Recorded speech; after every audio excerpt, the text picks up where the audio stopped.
How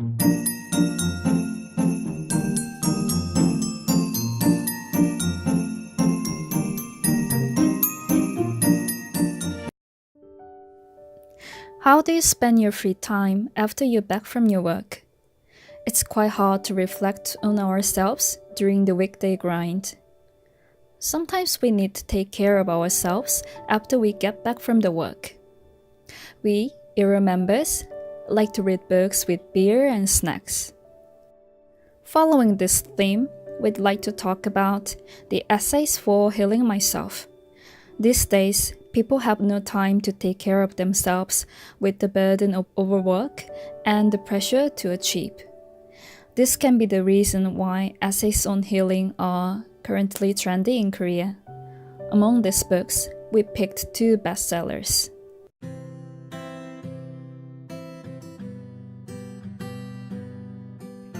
The first book is going to be I Want to Die But I Want to Eat Tteokbokki, written by Park Se-hee.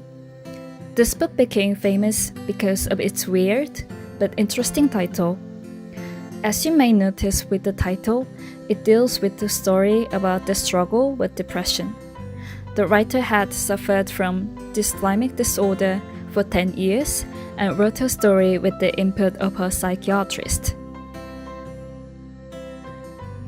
She wants to reach out to those who are suffering from perpetual anxiety as well as other issues with the message that it's quite natural to have difficulties when confronting one's own feelings, especially negative ones. She delivers this message through her own experience of process of confronting with oneself. Humans are as complex as the title. They want to die but want to eat tteokbokki at the same time. The writer would like her book to show the way to love and recognize myself without imitating or envying anybody else.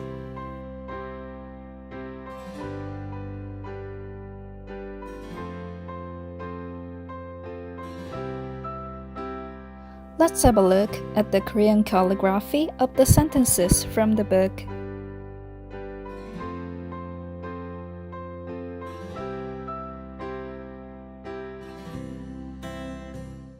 Our second book, I Decided to Live as Myself, deals with the issue of growing up in this competitive society. Have you ever been depressed while stalking your acquaintances on SNS and noticing how much happier than you they seem? This book doesn't attribute these kind of feelings to personal issues. Rather, it shows the approach of social studies in diagnosing personal sufferings along with its social dimension. For example, the writer contends that nobody has right to insult or judge other people's lives and each person's journey through life is unique. This book exhorts us to live a life full of authenticity and originality. She prepared a to-do list for readers to help them reflect on what they can do in order to be truer to themselves.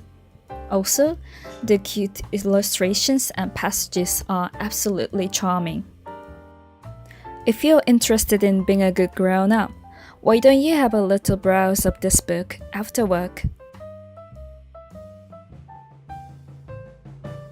Let's have a look at the Korean calligraphy of the sentences from the book.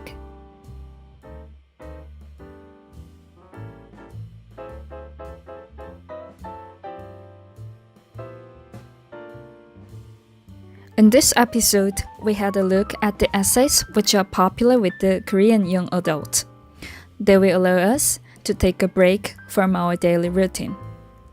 It's also a nice option in that they are easy to be read, as these essays are mostly written in everyday casual language. We will visit you with another fascinating episode. Bye-bye!